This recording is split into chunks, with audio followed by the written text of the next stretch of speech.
सबसे पहले आप जानिए कि जो उमा शंकर जोशी जी हैं, इनका जो जन्म है वहाँ एक छोटे से गांव बामना में हुआ था। कहाँ पर हुआ था इनका जन्म?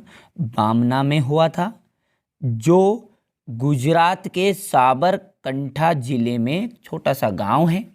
किसके अंतर्गत है ये? उत्तर गुजरात, यानी कि गुजरात के अंदर ये साबरकांठा जिला, उसके अंतर्गत एक छोटा सा गांव बामना है, उसमें इनका जन्म हुआ था।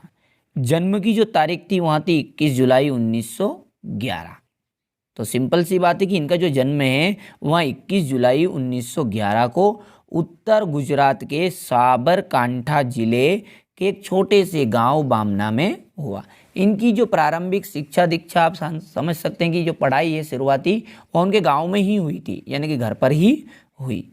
कि प्रारंभिक शिक्षा घर पर हुई। इसके बाद में जब इन्होंने कॉलेज में उत्तर गुजरात में से इन्होंने कॉलेज किया और 1979 में वहाँ शांति निकेतन विश्वविद्यालय के कुलपति के रूप में नियुक्त किए गए। यानी कि इन्होंने जो पढ़ाई थी, इनकी शुरुआती पढ़ाई तो गांव से हुई, फिर कॉलेज एडमिशन इन्होंने गुजरात से किया और फिर 1979 में वहाँ शांति निकेतन विश्वविद्यालय के कुलपति के रूप में नियुक्त हो गए और 19 दिसंबर 1988 में इनका अंतिम सांस ली इन्होंने, यानी कि ये इनका निधन हो गया। अब बढ़ते हैं इनकी रचना की तरफ। अब इनकी रचनाएं समझिए कि विश्व शांति, गंगोत्री, निषीध और प्राचीना, वसंत वर्षा इनकी प्रमुख रचनाएं हैं। तो आप कोई सी भी दो लिख सकते हैं।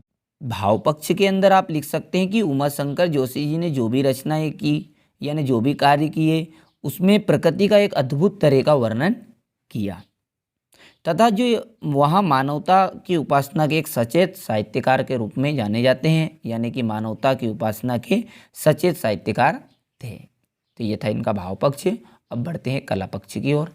कला पक्ष में देखिए, उमा शंकर जोशी जी मूलतः गुजराती भाषा के कवि थे तथा इनकी कविता में खड़ी बोली की प्रधानता है।